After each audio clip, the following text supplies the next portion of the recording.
All right. Well, Coach Hernandez, like I said, I appreciate you doing this. Shout out to Duncan for getting us connected, and maybe we'll get into kind of your path and how you have crossed paths with Duncan because I'm very he's been with us this semester and he's been awesome, and I know he's gonna keep continuing to succeed wherever he goes to.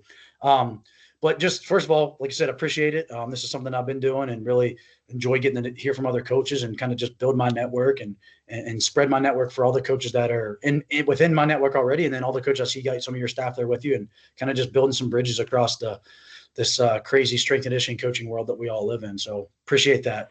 Um, Go ahead and give us first of all, just give us like a little background on your where you're at, what your job title is, what kind of your duties and responsibilities are. Yeah, so Coach Robert Hernandez, I'm the director of strength and conditioning here. This is Coach Chris Karonsky, head powerlifting coach, assistant strength coach. We got Carson Hacker, assistant strength coach here. Yeah, so we're at Ottawa University, Arizona, a little NAI school, Christian University near Phoenix, Arizona. Roles and responsibilities for me, we have 28-ish teams. Some of those teams that kind of aren't quite because like track and field is 4 teams. We make it 2 teams as jumpers and sprinters and throwers, right? So it seems like a lot, and it is a lot, but it's not quite that bad, as our website may seem with 30 teams. So between the 3 of us, we make it work. I oversee baseball, softball, men's and women's soccer, beach volleyball, men's volleyball, men's and women's tennis, women's wrestling, and then football and women's basketball. And then Coach Sco, he has men's wrestling, women's volleyball, men's basketball, and track and field. And then Coach Hacker's got swim, dive, stunt, cheer, golf, all sorts of teams. So we roll. This room is kind of bumping. We only have one weight room. We have 12 racks, 5,000 square feet. We're super fortunate with the equipment that we have. So we're kind of running and gunning from first team starts at 6 a.m. and goes till about 11 o'clock. And then we get a little bit of a break, and then we'll go from 1 to pretty much 8:30 every day. I take the early morning shift, so I'm here from 5:30 to like 10:30 most days. And then I'm here from like 1 to 6-ish with that little break in between where I go get lunch or I train or do whatever I got to do. Coach Sco, he's here pretty much from 6 to 6, or 7 to 6 most days. And then Coach Hacker, he takes the late shift, so he's here from 1 to 8 or 9 most days. So kind of wild. The summers are nice, though, with NAI. We can't make most things mandatory in the summertime. So we roll 4 days a week, 6 to 10 usually, and then we're done. And then open hours kind of throughout the day. So it's pretty easy once we kind of get in the flow of things, but, it does get tiring, cumbersome at times. So yeah, that's kind of the way we've worked the past few years. Yeah, so it's honestly it's really similar.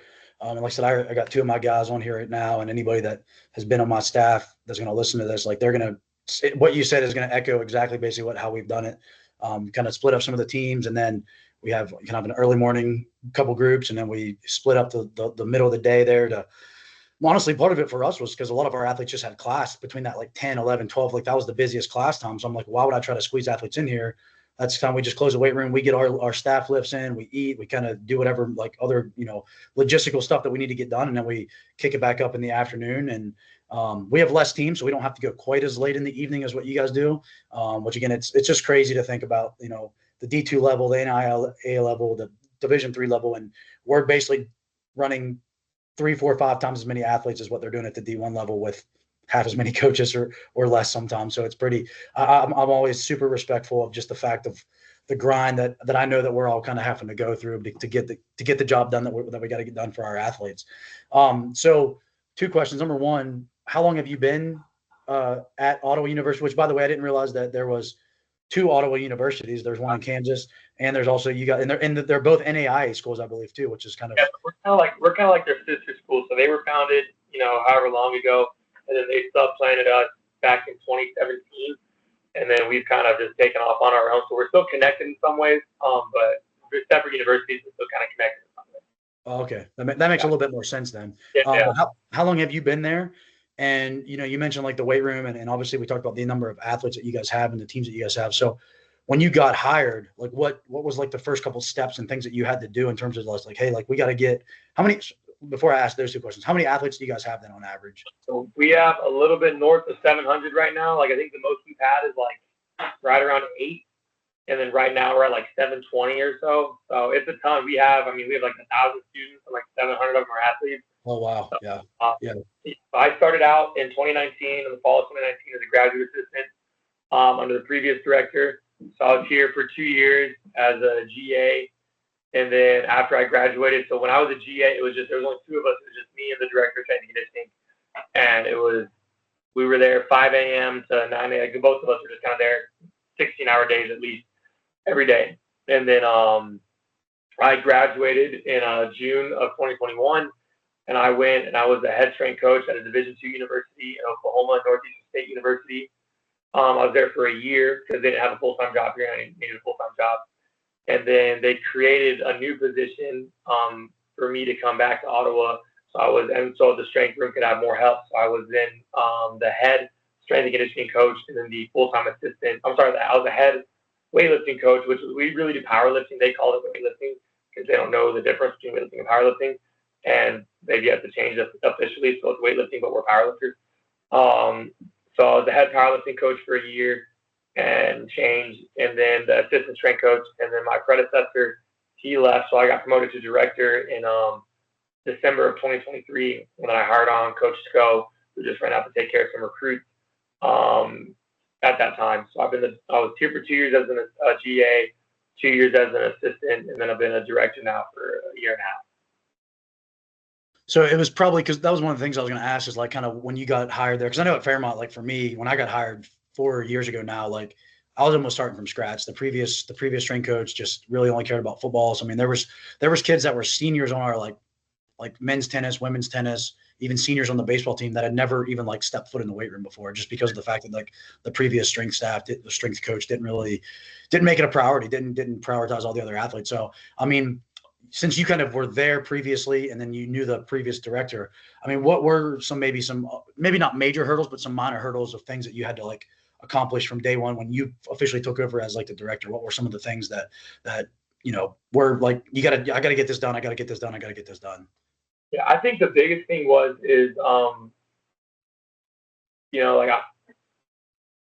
I get really in the weeds on things, and I get really excited about like, okay, hey, like this is gonna be tennis, this program, this is gonna be baseball program.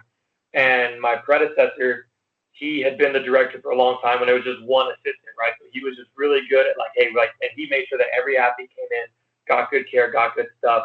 But he was kind of more like general strength. It was very like he didn't have time to sit there and get in the weeds on these different teams. Like some teams that there were like baseball, softball was almost the same program, men's and women's soccer, almost the same program, right?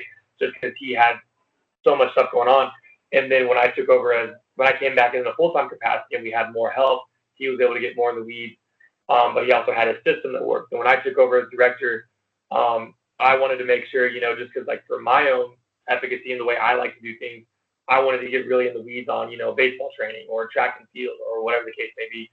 So my smaller hurdle was trying to find ways to create those systems while also not burning myself out or not spending 1 billion hours a week programming, trying to find ways to make that work, which that was a big hurdle of just trying to, make sure that these athletes are taken care of, make sure that they have opportunities to try new things. And with that, they went from programs which are very general, like, hey, we're going to do more, just like things that are going to be a little more intense. I enjoyed a lot of French contrast or like conjugate style training, or started teaching certain teams lifting variations when they had never done that before. And so just kind of taking my training style, which wasn't that much different than my predecessor, but, it is different just based on the experience I've had in other places I've been. And then having been ahead of the D2 school, I had things I knew would work really well as a director that I couldn't do when I was an assistant again. And so now I wanted to try those things as a director now. I was trying to find ways to just, like take his systems that worked really, really well and keep them in place while also making sure that it fit my training methodology, it fit my coaching philosophy, and fit with what, we're trying to do as a program moving forward. Yeah, no, I mean, again, that makes completely sense. Like, especially what your predecessor was doing, because I mean, that's very similar to when I took over, like I had to do. I mean, it's like 90% of what our athletes are going to, in my opinion, 90% of what they need is about the same anyways. So, they're all going to squat, they're all going to deadlift, they're all going to lunge and push and pull. So it's one of those where like 90% of what they do on the surface is very similar. It's kind of when we get, like you said, get into the weeds. Certain athletes maybe need to sprint more, certain athletes may need to jump more, certain athletes may need to rotate more. So that's where, again, like, trying to keep it simple, and especially, and I know you got maybe you have a full-time staff, so you still have one GA or two GAs. What's the full staff layout again? One GA. So I have Coach Cody's a full-time member, and then Coach Hacker is our GA. He's starting on. Our last GA just graduated. He was with us for 2 years, and he was amazing. So Coach Sco, he's just been approved for a new GA, so he'll get a new GA. So it'll be like half powerlifting, half S&C. So we're gonna go to 4, which is gonna be big time because that's gonna be super cool. The biggest thing right now is just like 28 teams and 3 of us. Logistically, it just doesn't work that well. So right. Again, it's crazy that we, again, like I said, at this level, we're all doing more with less. And if you're at a D1 school, you're getting maybe one sport for football, or maybe like 2 sports on the Olympic side. Whereas, like you said, you're in charge of 28. Even though you might not program for all 28, in theory, like, it all falls back on you. And that's similar to how I'm. And what I was going to say is, like, even if we as a director have the system in place, every year, every 2 years, we're hiring somebody new to come in as a GA or as an assistant strength coach. So that's where, to me, like, again, kind of keeping things simple sometimes is much easier to, like, let somebody come in and take over and hit the ground running, and then they can start to, like, write their programs the way that they want to write. But at the very minimum, we're at least all kind of starting off on the same page and having a little bit of a system in place. So I want to come back to some of your philosophies and kind of principles, because you mentioned like French contrast, you mentioned conjugate style and things like that. So I definitely want to get a little bit into the weeds with that stuff. But let's back up a little bit and let's just go through. You mentioned you've been there kind of off and on since 2019, and then brought back. What was your journey prior to that? Like, what was your, like, undergraduate, master's? Obviously you did your GA there, so I guess undergraduate degree. I know, obviously, Duncan, I think, met you either at Liberty or Clemson. I forget where he said he met you at. So kind of what's just been like your coaching journey? Because I think that's something, specifically for young coaches to realize, like, what kind of options are out there in terms of different paths. Because it's not just, hey, I did my undergrad, I did my GA, now I'm just going to be making $100K a year as a full-time strength coach. Yeah, my path has been anything but smooth or normal for what a strength coach would do. So I went to college. I was playing football at another NAI school in Kansas, Southwestern College, and we didn't even have a strength coach for most of my college career. So I didn't really know that existed. It was our football coaches just kind of doing their best, and I couldn't stay healthy. I was always injured, always bogged down, but I loved the weight room, so that was helpful. Then we got a legitimate strength coach in the spring of my junior year, and then my senior year was like the best year ever. And it was awesome. And my original career path was to actually join the military. And due to all of my injuries in college, I was 4F, wasn't able to make it. And I was like, this sucks. I was sitting in my strength coach's office, like, just kind of crying. I was like, dude, I don't know what I'm going to do. Like, I have all these things and these plans that aren't going to work out. And he was like, be a strength coach. I was like, what? Like, I don't know how to do that. I've never interned with you. I don't know anything like that. He's like, well, intern in the spring. And then from there, so I interned and I fell in love with it because I always loved lifting. I always loved the athletic performance of football. And then from there, he knew a strength coach at Southern Methodist University, who the director was Tremaine Carroll at the time, and he just took a job at USC. I went to SMU, and it was awesome. And I went from an NAI defensive lineman to working with, a team that just 3-peat won the American Conference in volleyball, and dealing with a guy, Cortland Sutton, who's an all-pro now, or Evan Brown, who he plays with the Cardinals, like NFL caliber people, or, Allie Thornton, who plays professional soccer right now as a women's soccer player, who played overseas, and she's amazing athletes. And I went from NAI, Kansas, small town, to Dallas, Texas, and I was just like, this is the biggest culture shock of my life. And I spent every day, like, honestly, just kind of thankful I didn't get fired. Like, I didn't know what I was doing. I just knew I was like, all right, pick the 12-inch cone. I'll put the 12-inch cone exactly where he told me to put it. And if I need to be there at 5, I'm there at 4:45. And I was just so thankful. Like, I just didn't ask questions in meetings because I didn't know what to ask. I just sat there and took notes and was just like, all right, like, I know I'm a hard worker and I know I'm not stupid. At some point, I'm not going to be the dumbest person in the room. And that never happened while I was at SMU. I just knew I was going to be there on time and just going to coach. And Coach Tremaine Carroll poured into me tremendously. He was an amazing human being. The whole staff there, all of them are great people. I still keep in contact with them. They're all doing great things. And they took me under their wing and really showed me, like, what a strength and conditioning coach is at a very high level. And with that, they told me what the schedule was. They was like, hey, we're here at 5 a.m. and we're here till 6 p.m. I was like, oh, we're probably going to work in shifts. We're probably going to be here. Like, no, we were there for 14 hours a day. And like, I didn't realize what that was. And it was really hard and it was great. But I didn't work with football a ton at SMU and I missed it. So I was like, well, maybe I'll go, I found an opportunity where I was going to be a half football GA, half strength GA at a Division II university in Oklahoma. And so I went out there and realized quickly I didn't want to coach football at all. I didn't want to recruit. I didn't want to watch film. I didn't want to break down plays. I just wanted to be in the gym, coaching guys, getting people jacked, and encouraging kids. And so I left there, but I kept in good contact with the head strength coach, who's an amazing, amazing man. And then from there, I went to Liberty, and I was at Liberty for the spring and summer of 2018, and that was some of the best times ever. I was there. Jeff Lawson, he's at Carson Newman now. BJ Hayes is at Auburn. I know Coach Gillespie left after that year. Duncan, he's doing all these awesome things. So everyone's doing amazing things. And I was at Liberty, and that was kind of where I really hit my stride. I was like, okay, I know what a strength coach is. I'd gotten certified in the meantime. I had my CSCS. I was working on my SCCC internship hours. And I was like, all right, like, now what does it mean to be a strength coach? Can I do this job? Can I sit down and be in the rack for 12 hours a day? Can I coach this quarterback? Can I coach this guy? Can I teach this brand new freshman how to RDL, which anyone that's never taught a freshman to RDL, that's a tough thing to do, right? So can we get there and do it? So I was at Liberty, and it was amazing. It was the best time of my life.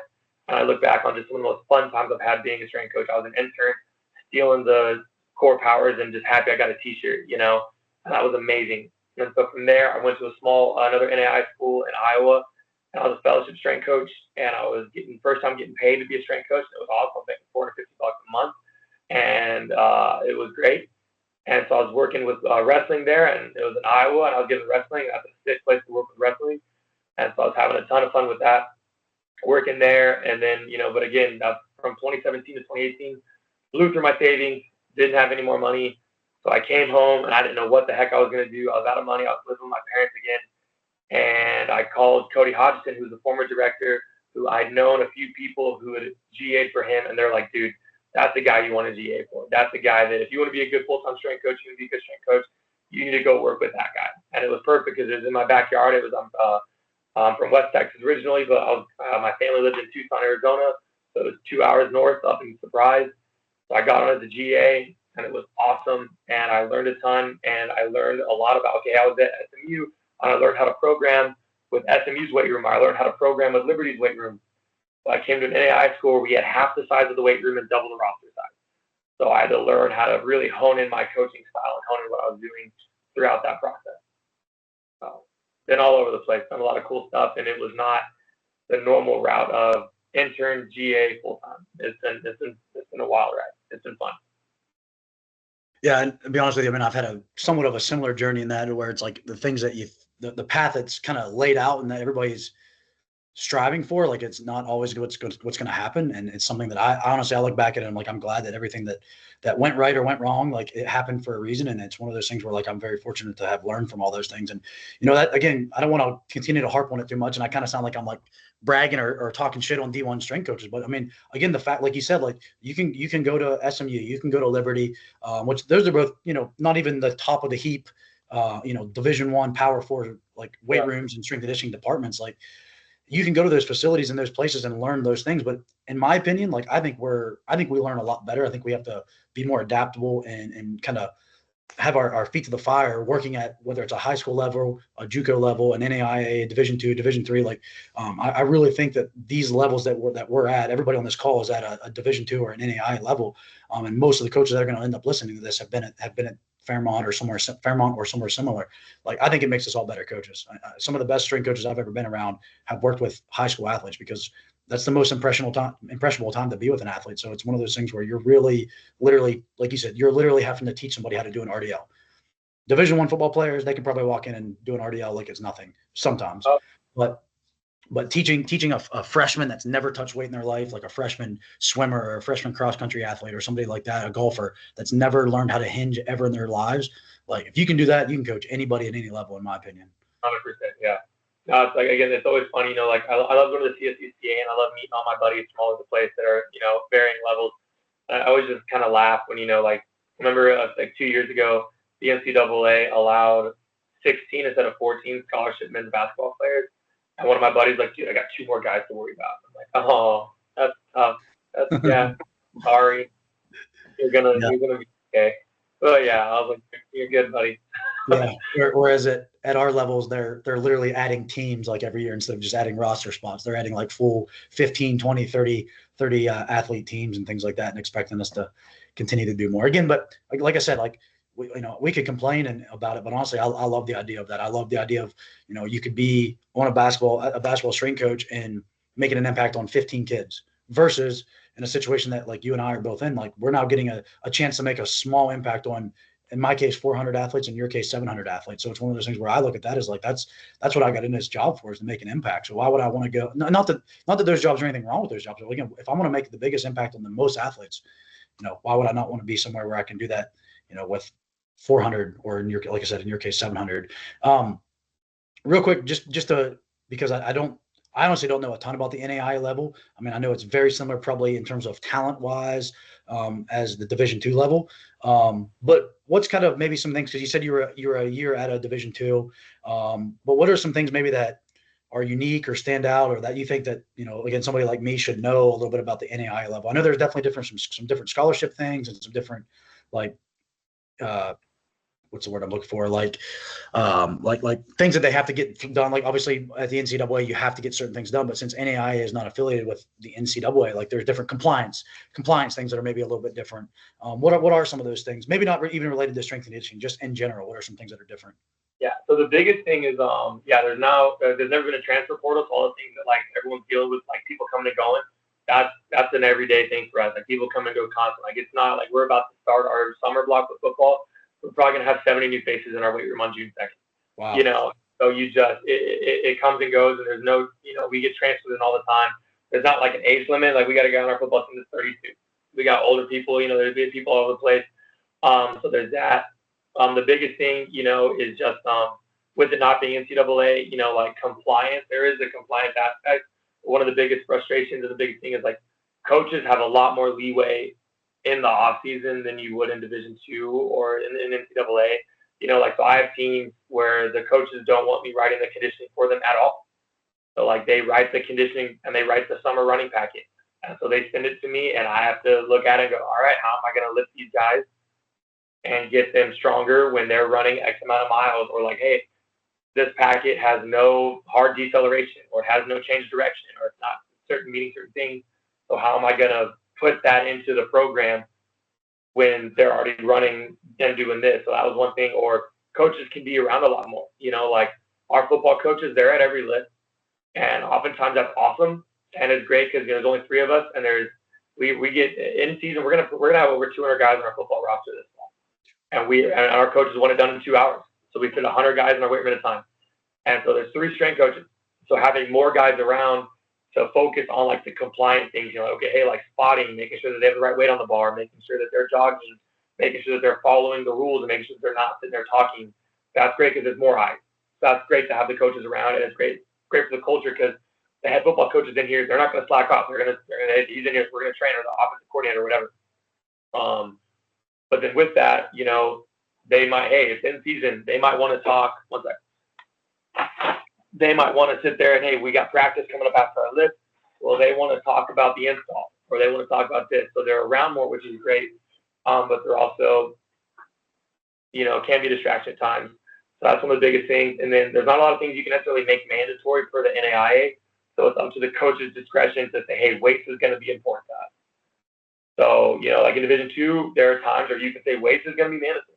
And here, the coaches decide that. And there are teams where the coaches are sticklers on it, and they're going to say, hey, this weight room is part of our culture. And they'll say, hey, like as a strength coach, I'm an assistant women's basketball coach. Our coach says that all the time. So when we're in here, this is women's basketball practice or beach volleyball or whatever. And there are other coaches where it's like, hey, they're going to come when they come. And so, I might have out of a 30 people roster, I might have 6 people. And those are 6 go-getters that I'm going to train really hard. And the other 24, Jesus loves you and so do I, and I'll see you when it's mandatory, So that's kind of one of the biggest things with the NAIA is, just there's a lot more leeway and there's a lot more things that the coaches have to say in than other universities I've been at. Yeah, I mean, that's definitely something that we are, and I can't speak for all Division IIs, and I'm sure there are some out there that are more similar to that, to where like certain coaches are like, hey, if the athletes show up, they show up. But we're pretty fortunate at Fairmont where most of the coaches really believe in what we do and get them here. And but it's definitely something. Again, I've been here for 4 years. It's definitely something that we probably still don't have 100% compliance of every single. Well, I know we don't. Like there's certain teams like golf, cross country, where those athletes are still not 100% compliant, and sometimes it's because the athletes just don't know how to prioritize things. They're like, oh, I've got this like meeting with my professor. And it's like you couldn't have scheduled it any other time out of the week other than like during your lifting time. So it's just like little stuff like that I feel like we could definitely be better about on our end. But the one thing that you mentioned about having, the football coaches or any sport coach for in the weight room for that matter, like I think there's definitely pros and cons. Like you said, like the pros are the athletes probably will be less likely to be goofing off or being distracted because they know that the person that's in charge of their playing time is in there watching them. But do you find that there's also issues sometimes where you have to, like, I've had that happen a little bit where I've basically, hey, here's like basically the 5 things that you're going to be looking for and the 5 things that you're allowed to say. Like you're not allowed to coach up certain techniques. You're not allowed to coach up like, hey, go above what percentage we're prescribing them to train. Like if this is what's on their phone, we use a training app. So if it says, we want to train them at 83% today, and that's supposed to be whatever 315, like you're not going to tell them, hey, go 365. Like, so is that something that you guys deal with where like you have to kind of like coach the coaches a little bit or a lot of it? Yeah, definitely. Everyone thinks they can be a strength coach. They don't go to school for what we go to school for, but they ran their strength and conditioning program at Southampton University for the blind, and so they're really good at being a strength coach now. And so that's something that we struggle with too. And a lot of our coaches, like the ones that like there are 3 or 4 of them that like Coach Sco was just in here with our women's volleyball coach, and she's in here all the time, and she'll be in here, but she knows, hey, like I'm here to win volleyball games. You're here to get our girls better in that endeavor, so that's fine. And there are other coaches where they sit there and they think they're strength coaches. And so I'll sit down and, the biggest thing that I like to say, is like, hey, here's what we're trying to do. Here's what we're doing. And so this is it. And I call it splash damage, where like, honestly, like sometimes I'm a little pessimistic. Where, like, I don't get paid to coach coaches. I don't talk to the coaches about what they're going to look for, what they're not going to look for. I'm here for the kids. And if it's going to be something that's going to go out of my way to have to tell a coach what to do, I'm not going to do it. So like I said, I call it splash damage, where if I see a coach coaching something, I'm going to coach a kid the right way. And I'm going to get on the kid. I'm like, hey, this is what you're doing. This is how you're doing it. This is what's supposed to happen. This is the standard.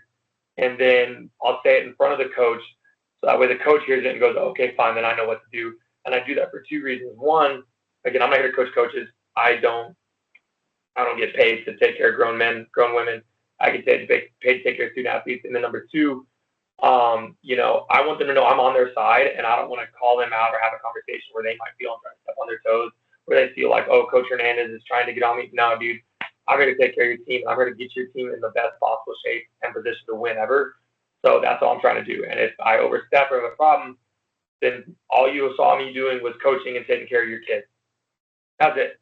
That's all I'm doing. So if you have a problem with that, then I'm just trying to get your kid Jackson tan. That's all I care about. Yeah, no, and again, I think that's the way to do it. I think that's kind of how I've had to do it with the past. When I've had some coaches come in and want to do that, and like they're trying to say something, or they just come in and honestly, there's times where they've just been a distraction. I'm like, hey, coach, like you got to talk about this later. Like right now is not the time to be talking about, like you said, offensive install in the middle of a lift or something like that. But the one thing that you mentioned about, like you started to talk about, hey, this is our standard. And I definitely want to get into that. So like, what are, do you have maybe like a weight room mantra or just kind of like a list of standards? Like what kind of is like your standards? Like I know you mentioned about your assistant going out and talking to like recruits. Like what are maybe some things that when you're bringing in freshmen or like those 70 football guys that you're going to have new, like what does that first conversation look like? What are the standards that you guys are talking about? What are the principles? I guess we don't need to get into principles and training philosophies yet. That'll be a separate question. So what are those kind of the weight room standards, the expectations that you're going to hold all these athletes to, regardless of sport, regardless of level, and just kind of make sure that everybody's on the same page? Yeah, so we have kind of a hefty list of rules here, and a lot of kids have done some dumb things, so we have a list of rules that resulted from 911 calls. Like we had an athlete who we don't allow any necklaces or jewelry in our weight room now because we had an athlete who had a Star David necklace. She caught it clean, went into pierced her trachea, air started coming out. So like we just, day one is here's the list of rules. We have 20 rules. I think it's like 22 rules, I think. Something like that, 22 rules. And I lay them out, and that's the standard. And those are ironclad. I don't care who it is. You're going to follow those rules. If you're a head football coach and there's no phones in my weight room, you're putting your phone up, dog. Sorry, And so day one is these are the rules, and it's all about safety. It's all about I want a distraction-free environment where the goal is, again, just training and increasing levels of preparedness. And if you say you love college soccer, cool, show me with your behavior, right? I should never have to coach effort. So as far as the standard, like we're sticklers on, hey, when you put the weights back, the logo is going to be upright. Our safety straps, everyone is on 14. Everything is where it's supposed to go and where it's detail oriented as possible. And we're Christian University and we live on that here in the weight room. So one of our things, our staff verse is Psalm 144:1. Blessed be the Lord my rock, who guides my hands for battle, prepares my fingers for war. And that one, it sounds hardcore, but two, like you think about the details of like, okay, like if you're going to war, how many people think about the finger?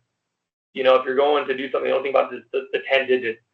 So, like, hey, details are going to matter. The little things are going to matter. When I was at SMU, one thing Coach True always said was, if you're too big for the little things, you're too little for the big things.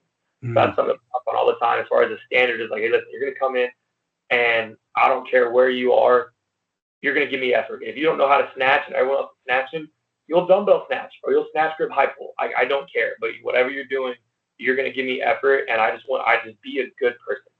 I harp on just trying to be a good human being in the weight room. And we will always lead with respect.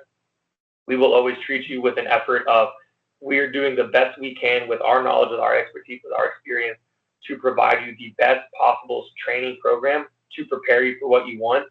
And that's our job. Your job is to do the program to get better. And so like we try to treat it as like a very detail oriented, very focused on the goal. Coach Sco, he's got a master's in sports psych. He's super big on, like making sure that there's ego versus task oriented. And, like, hey, there are times where it's going to be ego oriented. That's probably game day. You're going to go score a goal and you're going to beat on your chest and you fire it up. But right now it's task mastery. Mm-hmm. So the standard is the standard, the task is the task, and what in front of you is what's in front of you. And I always say the most important lift in the entire history of lifting is the one you have today because it's the only one that matters. It's the only one here. So that's the standard, and that's the way we treat everything. It doesn't matter what team it is. You're going to show up if you're women's soccer and I'm giving you a Jabor complex. I expect you to remember that on week 3. Week 1 and 2, you might not have to. On week 3, you're going to know what that is, or at least you're going to know that at least, hey, Monday we're snatching, so Monday's the snatch group Jabor complex. And I expect details, and I expect them to know exactly what they're doing when they're going to do it. And that boils down to, like, college athletics is really stressful. College sports is stressful. I want this training environment to be as stressful as possible. So they're already comfortable playing golf. They know how to play golf. How can I make this stressful so when they go putt for par to win the GSAC championship, they don't have a stress response because they've already been stressed out. Yeah. No, I mean, there's a ton of information there. Honestly, I almost need to have to go back and listen to that all again because I think the biggest thing that stood out is like obviously the standards, but I think the attention to detail thing. I think I love I've never heard that said that way about if you're too big for the little things, you're too little for the big things. That's excellent because that is definitely something that you have happen, especially these athletes like football, basketball players that have an ego that are the stars on the team. Like they do think that they're able to get away with certain things. And that's something I'm really thankful with our football program that our football coach is really good at bringing in has brought in a culture he's been here for basically a year and a half now, and has really done a good job of developing a culture where there are some teams that, like we talked about before, that their coaches have no idea if they even show up to the weight room or not. So that's one of the things that I struggle with because, and that's kind of going to be my next question. And I actually just got back from Summer Strong. I don't know if you guys have ever been, but it was awesome. And one of the things that was brought up was the idea of like, it was actually they brought it up as like, if you're the assistant coach and you feel like you have higher standards than like your head coach for whether it's a sport or whether it's a weight room. And basically the idea was like, hey, the head coach is still the boss. So you gotta listen to whatever it is they're saying. But one of the things that I was thinking about more so is, and especially in our situation where we're not working with, like I said, just one or two teams, we're overseeing the whole weight room. We're kind of, to an extent, whether this is fair or unfair, we are kind of the weight room is kind of the face of the culture of all of the sports teams, the entire athletic department. So that's something that I've taken really personal, and I love having that opportunity at Fairmont. And again, everybody's standards are the same, but sometimes like certain teams' expectations might not always be the same. So we have to kind of be able to navigate that. So how do you, if you have a situation where you have a coach that's 100%, or a coach and or a team that is 100% bought in, because usually if the coaches are 100% bought in, then the athletes are also 100% bought in. How do you guys kind of navigate that? Again, you mentioned before, like you're not going to coach coaches, but what's kind of like your, like just the way that you handle that, the way that you navigate that in terms of like, maybe you have a team where the coaches are okay with athletes showing up late, or they're okay with them, being on their phone during a team meeting, versus that's obviously not something that's acceptable. Or I'm sure with you guys potentially being like being a Christian university, I'm sure like certain languages and certain things that athletes are allowed to say or not allowed to say. I mean, I'm sure there's some coaches. I mean, obviously I do cuss, but I think I can completely understand if there's coaches that don't want athletes cussing and saying things that are derogatory. Like, how do you just navigate that? How do you kind of fairly be the culture setter for 700 student athletes? Like, again, I don't necessarily think that that's fair for us to have that responsibility, but because we do have that responsibility, how do we go about doing that? I think for us, the biggest thing is like I'm going to be who I'm going to be. Sco's going to be who he's going to be, and Coach Hacker's going to be who he's going to be. And I'm a really horrible Chris Karonsky. I would suck at being him, And so with that, like we have our standards, and we work really hard to create like us, And so like if anyone comes in, like we're an extension of soccer, we're an extension of whatever. And there are teams where it's super optional. And that's what it's going to be. And if they show up 15 minutes late, like one thing that is super like important to me, and one of the reasons why I prefer smaller universities is because most of them are not state schools. Like I don't want to be in a state school. I want to be somewhere where I can be open about my faith and express my faith. And I try extraordinarily hard to lead with that. And every day from me, the kids are going to hear about Jesus, and they're going to hear about that. And that comes from I'm going to love them first. And sometimes that love is like I'm going to put my arm around them and say, hey man, I'm really mad that you're late, but why are you late? And we're gonna have a conversation. And there might be someone else that comes in late, and I'm not gonna ask. I'm just gonna start. All right, hey, you're late. You already know that you got this at the end of the workout, or you're late. We're gonna up down for you being late, or whatever the case may be. So we kind of set the standard with that. And like Coach Sco and I, he does a really good job of like. It sounds curt, but care as much as they care, So like, if the coach isn't going to care about them coming in, and a kid's not going to care about coming in, if that kid ever shows up, we're going to do the best job we can. But if only half of them show up, then we're just going to take care of that half. And we try to be an echo chamber for our athletic director, and the rule is officially no cussing. And I work really hard to not break that rule, and that's a really hard rule to not break for me. So in the office, we kind of break the rule. But in front of the kids, we don't break the rule, And so we work really hard to, not necessarily echo the standard and the culture of the coaches. We try to say, well, what's important to us as people? Like, how are we going to be as people, And I express my faith in Jesus Christ every single day. I'm not going to stop doing that. And the kids are going to know about it. And I want to live through that. I want to use the weight room as an avenue for that. And so to answer your question, not in a super long-winded way, I do, if the coach says this is what we do, like, our men's basketball coach, he had a lot of standards. And so we did it, and we did it easily. But like, how are we going to make those standards fit for what we do in our personalities and not fit our personalities to that standard? Yeah. I mean, and again, I think that's the only, especially with the resources that we have at your level and at my level, like, I think that's the only thing to an extent. Like, I hate the idea, like you said, I hate the idea of like, hey, if these athletes don't really care, then I don't really care either. But I mean, to an extent, like, you have to do that. I've told our coaches before, like, look, I have 400 athletes. I'm not going to, if you got 3 or 4 on your team, I'm not going to chase them around. Like, as much as I hate that idea, it's like, why would I chase around the 3 or 4 that don't want to show up when there's 10 or 12 in front of me that did show up and are early and are eager to get better? And honestly, I still struggle with that too, to an extent with some of our teams. But, one thing that I need to continue to get better at is not asking the kids that are there, hey, where is the person that isn't there? Because the thing is like that's taking away, hey, you 12 athletes, you showed up and you did the thing that you're supposed to do, which is show up early, be ready to train, right? The 3 kids that didn't show up, why would I deflect from you guys doing the right thing and then asking you about the people that did the wrong thing? So that's something that I personally definitely struggle with, because again, I want everybody to be in the weight room. I want everybody to enjoy the weight room as much as we all enjoy the weight room.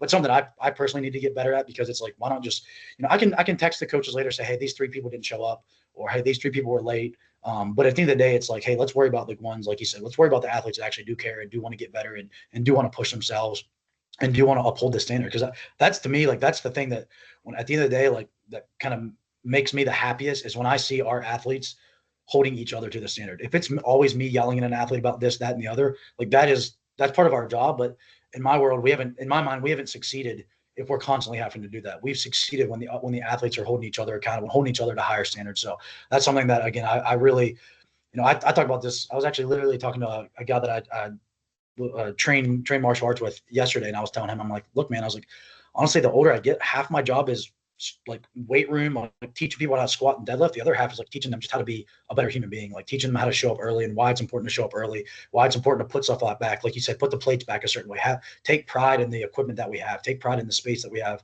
take pride in the name on the front of our jersey more than the name on our back. Like all that stuff to me is really why I think most of us got into this career. Like not so much because we're, if somebody squats 500 pounds, like that's awesome. But once you've seen 10 people squat 500 pounds, it is what it is. But when you've seen 10 people grow from being like a pain in the ass to now they're not a pain in the ass, like that to me is like a bigger flex in my mind. So let's get into some of the programming, like principles, philosophies that, and again, I know you guys are all coaching different teams and things like that. So if you want to even let your assistants, kind of pop in and say what they do, but just kind of like maybe even just like, like I'm big on like the Dan John fundamental human movements, push, pull, squat, hinge, loaded carry, those things. But what are some of the underlying philosophies and principles that you would probably see across most of your teams? Like you mentioned Olympic weightlifting, which I'm a big fan of. Obviously, that sounds like something that you guys do as well. So what are some of those kind of things that if we were to like looking at all 28 teams that are training, things that we would definitely see as some of the most common similar exercises and training modalities?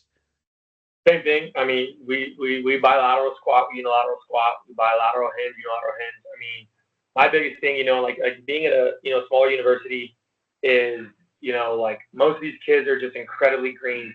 Like they just I could hit them in the head with a 2.5 and their squat will probably go up 5 pounds. Like they're so green. So it's literally just like, hey, can you squat? So like we're about to have a bunch of newcomers coming to football. They're going to goblet squat the first 2 weeks, and I'm going to teach them, hey, this is how you brace for a squat. Here's how you pull in the rectus. Blah, blah, blah, blah. I'm going to teach them that. I'm going to get their heels elevated and all the things, right?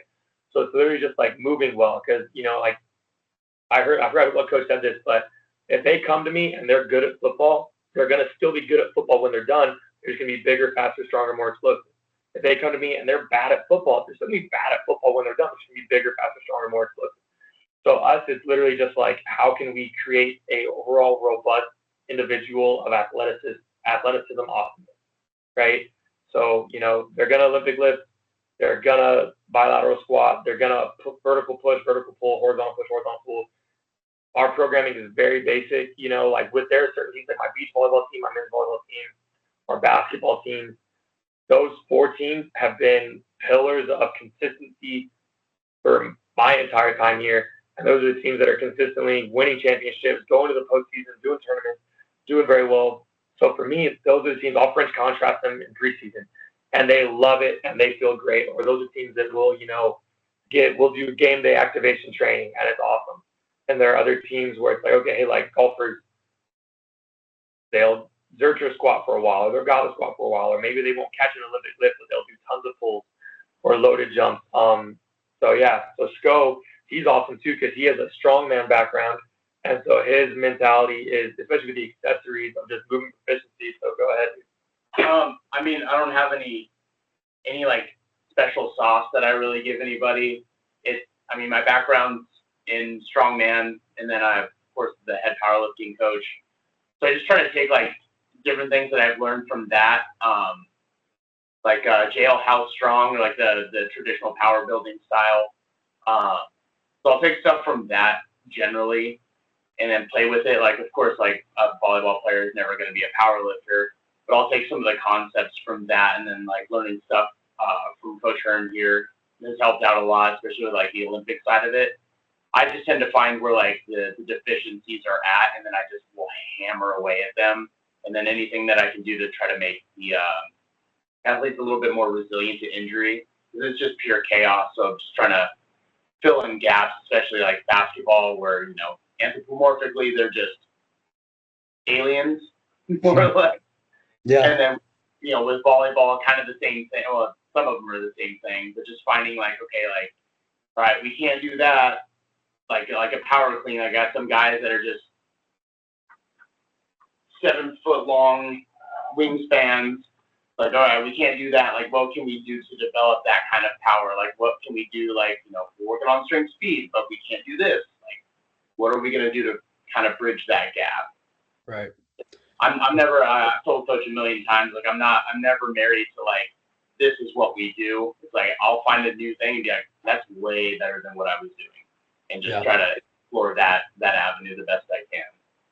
And again, I think that goes back to what I said earlier about why being at the levels that we're at makes us, and to an extent can help us become better coaches, because it's easier to fall victim to being married to a certain training modality or a certain exercise, even when you have athletes that are robots that can pretty much pick up anything and everything that you have them do, versus athletes at our level. And, two things I wanted to touch on. Number one, I did see your guys' men's volleyball team won the national championship this year. Is that correct?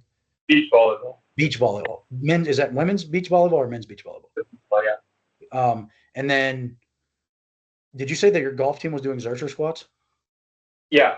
Miles, he was Zercher. Yeah, he did. I think it was Zercher, like either Zercher squat or a reverse lunge. Miles, he was sadistic. Like golf was his team, and he had those dudes rolling. Like they were in here, they were jacked out of their minds. It was incredible. The polo sleeves were tight. It was awesome. That's awesome. Duncan, when you listen to this, I'm kind of disappointed that you didn't Zercher squat our golf team this semester, just so when you hear that. Because no, that's awesome. I love Zercher squats. They're like one of my, if not my favorite exercise, one of my favorite exercises for sure. What about from like, obviously you mentioned like Olympic lifts for the power development, things like that, but what about from like speed? Do you guys have like turf space, or are you guys doing like speed work anytime, like time sprints, like speed drills? Like what does your speed look like? And obviously again, like that's going to probably depend on the team and the amount of time and space that you have with those athletes. But in a best case scenario situation, like how often are you guys doing speed work, or what does that look like? How do you structure it throughout your training blocks, your training weeks? Just kind of your elevator pitch on your speed work that you guys are doing. Yeah. So, I remember I saw something a while. I forgot who it was. He talked about like teach the cat. So just like it's not conditioning. It's very basic. So like the way like I do my teams is even if it's total body, there's always an upper and lower emphasis. So if it's a lower emphasis, we're gonna go outside. We're gonna go on the turf, and we're gonna do our sprint work, and whether that's as we'll usually start the week with either max velocity or just max acceleration. So drag and chain, twist and sled, whatever, just good acceleration work, and then they'll come in whatever their lower body stuff is. And then the next day, if that's upper body focused, which is upper body dominant, they'll go outside again. But that'll be more their change of direction day, because their legs don't need to be as fresh for a squat or whatever. So they'll do their change of direction, and again, that's maximum effort. Like if you want to sprint faster, you need to sprint maximally. You want to jump hard, you need to jump maximally. You want to be able to cut harder, you need to cut hard. So we'll go do that. And the next time that's lower body again. If we already touched max velocity, then we'll touch max acceleration. If we already touched max acceleration, touch max velocity on our lower body day, and just really get after it that way again. And we try to just pair the running with the lifting. So again, if we have, like our skills right now, they run and then they lift. So they'll run on Mondays, max velocity. We'll do some flying tens. We'll do some build-ups. We'll take an hour, do a lot of good stuff, and they'll come in and then that Monday, dynamic effort chain squat. So they'll just get after it, front squats really fast. And the next day, lower body stuff, change of direction. So they'll come inside and they did Bulgarian split squats, working on the outside of the foot, working on the lateral hip, working on the quad. So again, unilateral outside with change direction coming here. The next day, we already touched our max accelerate or max velocity. So we did sled drags today, 15 yards, and then inside the lower body, very minimal lower body, because the sled just gets so much out of you. That's more of like, okay, we'll do some like, what was it, curtsy lunge today?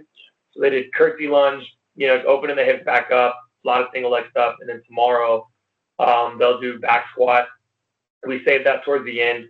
Most of the time, our heavy squat stimulus is going to be a front squat for our skill groups. That's the big one. So we'll back squat at the end of the week. And then they'll do some shuttles and some different things outside, some conditioning. So they come in and do the squats, and that's more so just finish their legs off, get them feeling good. So that's kind of the model for how we do things. Try to match the inside and the outside with it.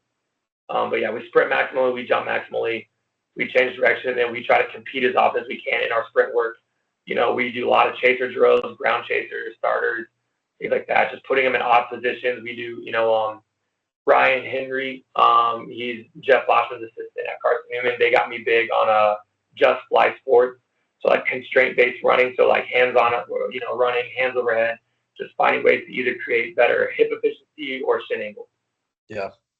Yeah, no, you mentioned the Feed the Cats, like the Tony Holler stuff. That's something I think I came across that. I was living in Florida, so 2017 probably I came across that, which seems like it happened in the blink of an eye. But honestly, that was something that it was even for my own personal like athleticism. Like I was like, dude, I got to get out and sprint. Like I got to start sprinting. So that's ever since then I've been like making sure that I don't go more than try to not to go more than 7 to 10 days without doing some sort of my own speed work. And that's kind of really changed my perspective too on like how, again, as a strength coach, it's going to sound crazy to say this, but honestly, for our field in court sport athletes, baseball, softball, football, basketball, soccer, tennis, like I don't know if the weight room is always the most important, the important part of the training program. Like he says, spending like an hour outside doing speed work. I think that's, to me, I've kind of shifted to where that might be more important than spending an hour in the weight room for some of these athletes, especially like you mentioned before, like the athletes come in, they're already good football players. Like taking their squat from 400 to 450 might not be that big a deal, but if we can drop their quote unquote 40-yard dash time down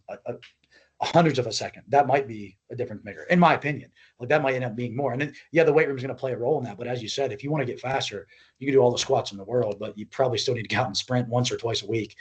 So again, it's awesome to hear that because I think that's kind of like, it sounds like that's kind of the trend that everybody's kind of leaning towards. So it kind of always makes me feel better when it's, I like being an early adopter to stuff, but then it's also like you want to also make sure that you're not the only adopter 5 years down the road of stuff that we're the early adopter on too. But so I know we're getting kind of close on time, but I do want to kind of get into just, you mentioned, I want to ask like two kind of follow-up questions to that. So you mentioned definitely doing some flying tens and things like that. What other, and I know, I think you mentioned at one point in time, like speed strength, or somebody said something about speed strength. Are you guys using timing gates? Do you guys have timing gates? Or what are you using for like measuring jumps? And then are you doing anything with bar speed or anything like that? I know it'd be unique if you did have that stuff at the lower levels, but I find ways to make it work. So if we're doing time sprints, I'll just, for like, flying 10, I just try to say, all right, just don't lose, just win, like for our right. speed trick, like I do with my team,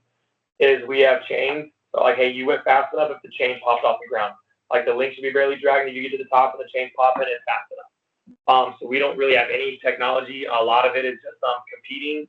And hey, if I beat Sco one time and he beat me next time, he got better. So that's what we time right now. Our director of sports medicine is an absolute beauty. He's an awesome person to work with. He just got us 2 sets of force decks from Balls and a dynamo. So we are working on implementing that and finding ways to make it work. So in the near future, we will start doing stuff like that. That will be mostly for like a lot of readiness testing. So like our women's soccer in particular, this was a bad year injury-wise for us. This is the volume they had and everything else. So we're going to come in and we're going to measure a counter movement jump every Tuesday. Hell or high water, that's all we do that day. That's what we're doing. And just see, okay, are we 10% off, or are we at within our decrements, or are we at within our increases? And so that's the biggest thing, is it's going to be a readiness tester. We're trying to build out protocols right now for different things to be able to get the technology going. But as far as what we have tracking wise, we got a lot of stopwatches and a lot of barbells. Yeah.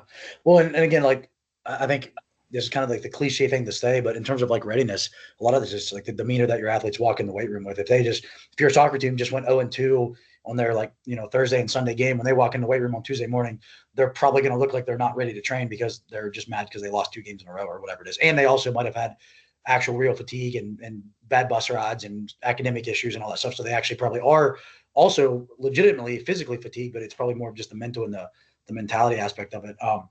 And it's funny you say that because we actually are going to start working with our exercise science department here, and they just put in force plates. So we're going to potentially start doing some stuff with them as well. And then it's kind of funny too, or ironic, I guess, you mentioned about not having timing gates. We do have timing gates. We have 1 set of them, but we have a very small strip of turf. So we can't have people doing head-to-head and using timing gates at the same time because it's barely wide enough for one person to sprint, let alone for 2 on our indoor turf.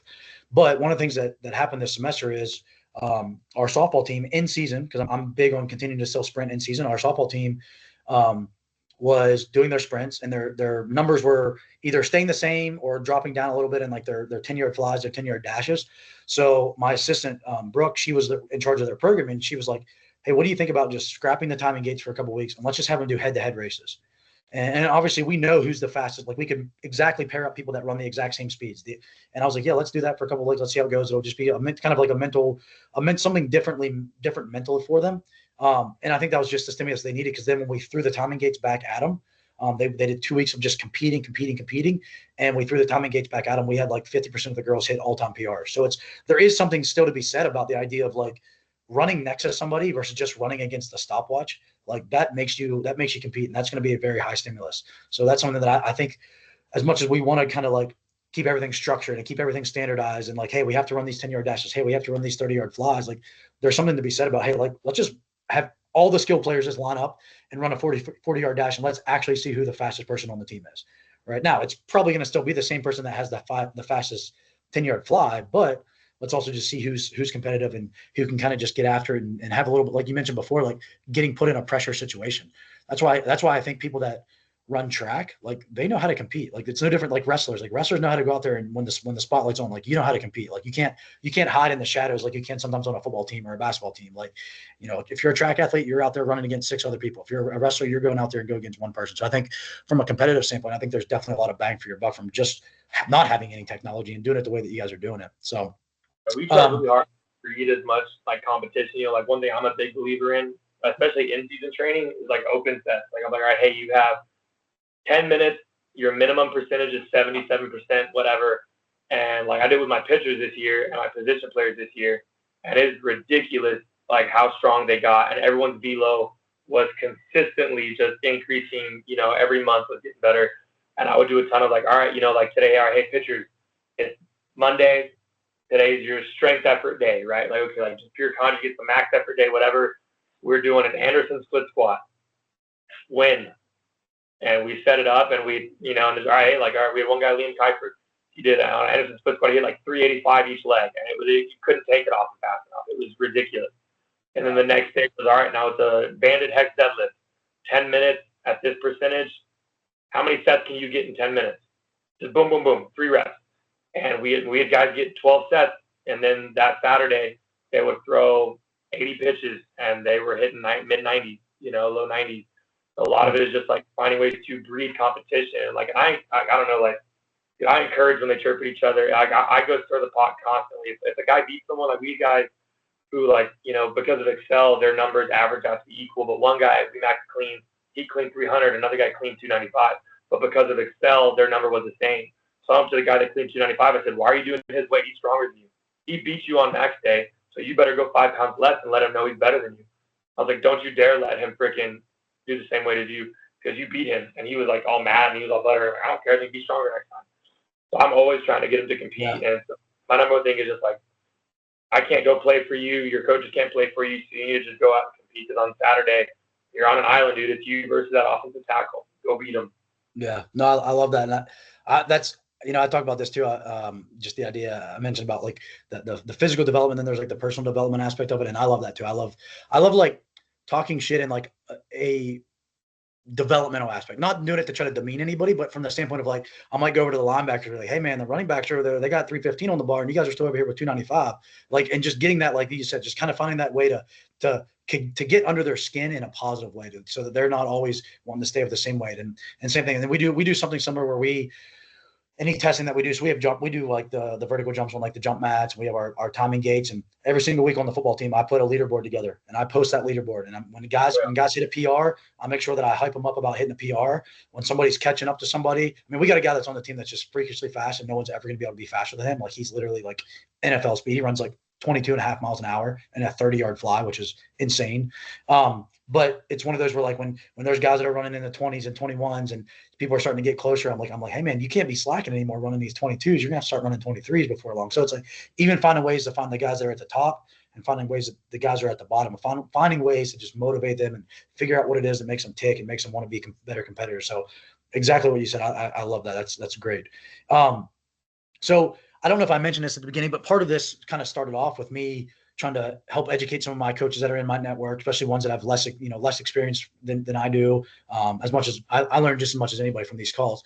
But I do want to kind of shift it a little bit over to, kind of like a young coach, a newer coach's mentality of some questions. So we talked about this a little bit, or you mentioned this a little bit at the beginning about, the struggles that you had in terms of like just your career progression. But what are some things maybe from a, like the standards and expectations, from a philosophical aspect, from a program design? What are some actual like X's and O's of being a strength coach, things that maybe you struggled with, early on, or even sometimes might still struggle with now. Cause I know sometimes like I get overwhelmed with like, man, should I be doing more conjugate? Should I be doing more 5-3-1? Like, so I think sometimes we kind of all just get, we start to second guess ourselves. So what are some things maybe that you struggled with, or maybe continue to struggle with, that can either make a young coach realize like that they're in this, there's nothing wrong with them, they're in the same boat as everybody, and or ways that they can overcome some of those challenges that we all face? So I think for me, I have, for most of my career, I was doing football, men's and women's basketball, and volleyball. I was really good at that for years. And I dabbled in other sports like a semester, but football, basketball, and volleyball. I'm a pretty friggin' good strength and conditioning coach for those teams. When I took over as director, I got softball and baseball. And like my mentality did not mesh with baseball at all. Like I walked in like, okay, like I didn't play baseball. I tried out for baseball, and they said, you're going to be a really good defensive lineman. And I said, Yeah. and so that was it. But my mentality didn't mesh. So the biggest thing for me was like understanding, like I have the same message for every team all across the board, but the way I deliver it is drastically different. And that took a lot of trial and error. And I still struggle with that. Like I'll get done with men's volleyball, who I can abuse and I can say whatever I want to, and they say thanks and they laugh it off. And I think if I sneeze weird in front of a women's soccer player, they hate me and they never want to come in again. So like the biggest struggle is trying to find like, okay, like how can I deliver the same message, but make sure that the way I'm delivering it is appropriate to what they need. But then going back to baseball and softball, like, I am constantly feeling like I am not doing enough arm care. My rotational work isn't good enough. And I'm sitting there like, we're doing a rotational landmine press. And I'm like, it looks good to me. But in the back of my mind, I'm like, dude, their velo is going to suck this year. Or that pitcher's arm is going to explode because you're not doing this. Are you doing enough? You work on this form. Are you doing enough this? And I'm like, gosh, dang it, dude. Like, the kid's getting stronger and he's still pitching. He's going to be fine. But my big thing is like, okay, like, for a younger coach, like it's really fun to intern with Alabama football. It's got to be awesome. Like, dude, you're getting stuck in this one avenue where for me, like, I can go French contrast with men's volleyball, and then I can come back to baseball and go pure conjugate training.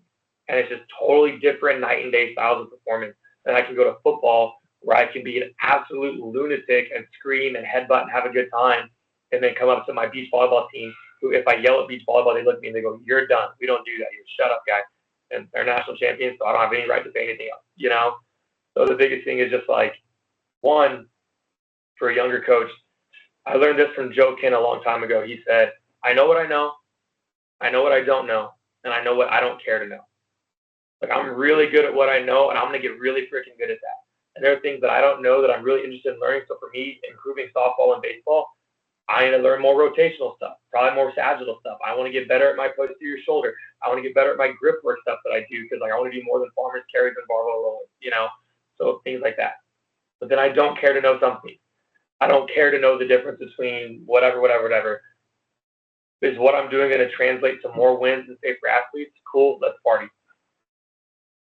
Yeah, no, I think that's spot on. And again, like I said, I think that's something, struggle. Sometimes it's like, man, should we be doing this? Should we be doing that? And it's like, man, at the end of the day, it doesn't matter if you're doing front squat or back squat. It's more about, how are you coaching it? What's the effort the athletes are giving? Like, what are the standards you're having? Because yeah, there's pros and cons of front squats and back squats, but if the athletes aren't bought into it, like you said, if you're yelling at the athletes because they're not doing it right and they don't respond to being yelled at, then it doesn't matter what exercise you're doing. But if they love the exercise, but you're not like hyping them up on it, and they're not going to give you great effort, then it really doesn't matter. So I think it's more about how you coach it, in my opinion. And I'm starting to, again, as I've gotten older, learning that versus here's what the exercise is. The exercise isn't as important as, at least why I wrote it in the program, and then how I go about coaching it and how the athletes go about executing. Because if it doesn't touch those things, it doesn't really matter. We can do French contrast, or we can do conjugate, but if the athletes don't believe that what we're telling them is the best thing and we don't coach the heck out of it, then it's really not going to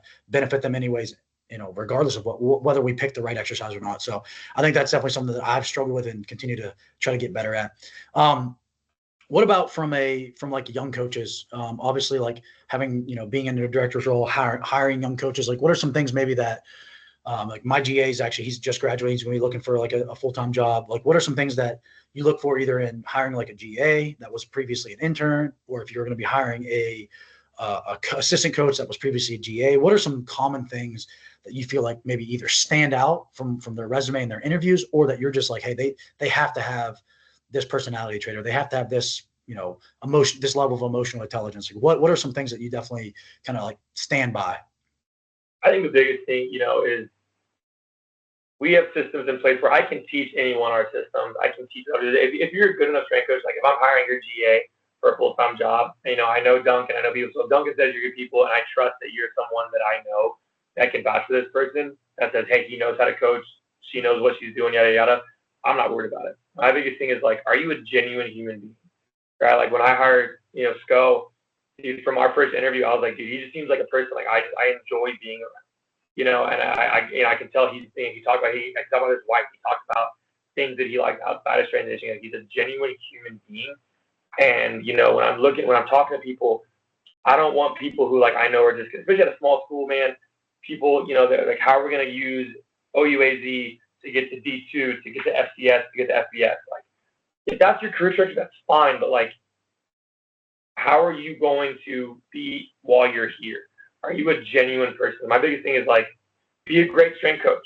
Know what you're doing. Know what your principles are, and stand 10 toes down on it. And just own that and be a good strength coach. The biggest thing is, like, just be someone that won. Like, I am trusting my women's volleyball team with Coach Sco. They're his team, and he takes over. But if something goes wrong, he's my hire. So I need to make sure that he's squared away. So, like, you're going to be a good strength coach. Or like Hacker, he played football for us, and he interned for us, and he was an amazing football player, and he was an amazing intern, and he beat me here in the office someday. So, like, I hired him as a GA because of that. And so, like, if it's a cold hire, someone that I don't necessarily know, are you someone that, like, I can tell is genuine, that I can tell just wants to be a good strength coach and wants to be as heavily involved, right? The three things that I talk about all the time with my staff, like, one, how are you adding value? That doesn't mean you're a great strength coach. That doesn't mean that I'm going to make money off it. It doesn't mean whatever. Like, do you bring a good positive vibe? Do the athletes feel loved? Do they feel cared about? Do you take something off my plate that I don't want to do, that I didn't realize you could take off my plate? Or are you going to make us national champions? Like, what is the difference? How are you adding value? It's different for every person. So know what value you're adding. Number two, seek knowledge, right? Like, dude, I'm the director. I learned from this guy constantly. I'm a hacker. He's in week 2 would be my GA. He had an amazing idea yesterday. I was like, Greg, that's awesome, dude. So he's adding value, and we're seeking knowledge, right? He's asking questions. How are we learning? And then 3, how are you going to uphold the standards and traditions? All right, OUAZ was around before I got here. It's going to be around after I left.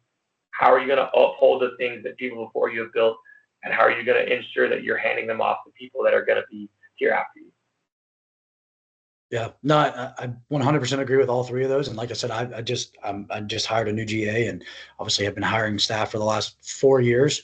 In fact, one of my very first GA at Fairmont actually coached at Arizona Christian University, which I know is, like, I think a kind of in your conference or something like that.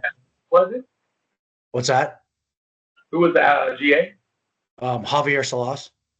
Dude, he was just in my office yesterday. Are you kidding me? Javi was? Yeah, he was. We were just talking baseball and soccer yesterday. Oh, shoot, that's awesome. Yeah, no, Javi. Because I knew Garrett Kelly. He was the former director at Arizona Christian. One of my best friends is a director at ACU. I was talking to GK at the CSCCA. Javi was there, and he's in town. Dude, Javi was just sitting here yesterday for an hour and a half. Yeah, no, that's awesome. I'll have to text him because I don't know. He's in my the group chat I have where I send out these notifications and stuff, but I don't know if he just didn't see it or not. So I'll have to text him. And but definitely shout out to Javi, because like I said, when I got hired at Fairmont, I got hired. I had really no help. I had 2 like unpaid interns basically helping me out the first semester I was there.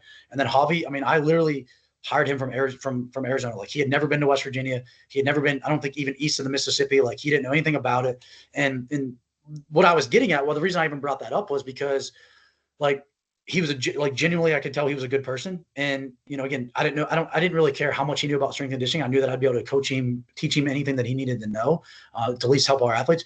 But the biggest thing that stood out with him is, he genuinely he wanted to see all of our athletes succeed. Like, he went to probably more sporting events while he was at Fairmont than what I went the first 2 years that I was at Fairmont. Like, he would go to like tennis matches, like soccer games, like basketball games. Like, he drove the swim team to one of their meets one time because we needed somebody to drive somebody. So it's just like stuff like that, like going above and beyond and like genuinely caring about the student athletes that you work with, even if they're not even the teams that you program for. You know what I mean? Like he helped me with football. He never programmed football, but he would go to the football game. So it's like, it's just one of those things where like, to me, like that's super important. And my incoming GA Josh is actually on the call. So Josh, as you're hearing like this, like that's the stuff that stands out. And then the other thing that you mentioned, and this was on a podcast that I was listening to yesterday. One of my mentors was on a podcast, and I sent it to all my staff, and he talks about how like your assistant coaches, whether it's your assistant director or your lowest level intern or whatever it is, anybody that's on your staff, like that's like your tribe, like that's your work family. Like that, you got to be able to get along. It doesn't mean you're always gonna like, not get in arguments and that you're always gonna agree with everything. And you don't want people that are just constant head like nodding their head yes. You want people that are going to be like, hey man, I don't know if that is the best way. Like you want people just like my wife and I, like we might not always agree on everything, but we're going to come to some sort of compromise and some sort of agreement.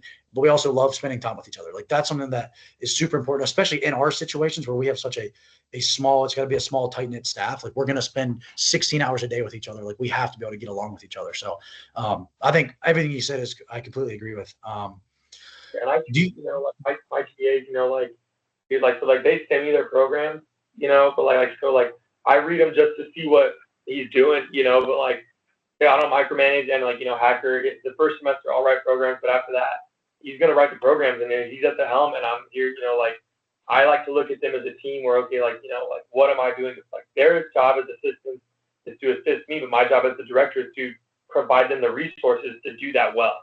Right. And I don't like to say, oh, this is my assistant. I would say, hey, we work together. So I always try, I don't always remember, I always try to, introduce people. Not, oh, this is my G. I would say, hey, we work together. This is my assistant. We work together. It's not like I don't want to put myself above them at all. Because I want them to succeed, and I hired them for a reason. Like I like to hire good people that know what they're doing. And so like same thing, like we're here together, and like go check me on a couple days. Say, hey, I think this would be better. Okay, and we do it, and it probably was better. Right. It works out. So that's what you want to do. Right. Yeah. Well, man, that's awesome that I found out about you because of Duncan, but then it's awesome that we also know Javi as well. So that's freaking cool. And Javi's killing it. He's had a great success since he's left Fairmont and getting a lot of good experience and opportunities at Baylor. So, but anyway, I mean, do you guys have anything to add or any questions or anything for me? I mean, this is about interviewing you guys, but if there's anything that you guys wanted to add. No, I'm really thankful for the opportunity. I think it's a lot of fun. I'm a big podcast guy, so it's always fun getting to, connect and meet with people and, just learn different things. So no, I really appreciate that. I really appreciate the opportunity. It's always fun, it's always kind of affirming, to meet people who, because you see, like the big schools of the world, and you're like, dang man, like, am I doing a good enough job? Am I doing enough?